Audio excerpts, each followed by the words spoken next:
പന്നി പണ്ടേ ക്രിസ്ത്യനായിരുന്നു, പട്ടി ഹിന്ദുവും. പശു ഹിന്ദുവായിട്ടധിക കാലമായിട്ടില്ല, മൂരി മുസ്ലിമായിട്ടും.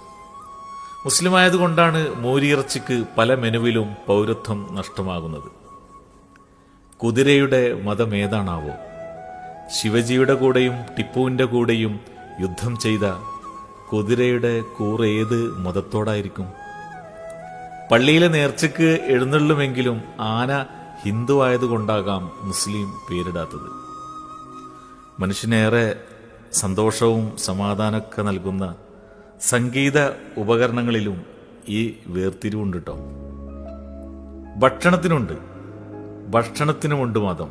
ഇറച്ചിയും പത്തിലും മുസ്ലിമും, സാമ്പാറും സദ്യയും ഹിന്ദുവും, താറാവും അപ്പാസും വെള്ളപ്പവും ക്രിസ്ത്യനുമാണ്.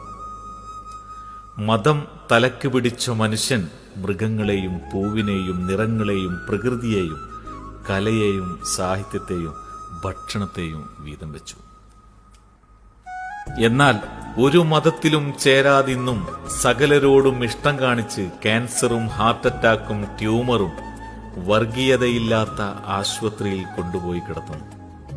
ഇവിടെ ഒരു മതങ്ങൾക്കും വേർതിരിവില്ല. ഇത് ഞങ്ങളുടെ രോഗാണ്, ഇത് ഞങ്ങൾക്കാണ് എന്നുള്ള ഒരു അവകാശപ്പെടലുമില്ല.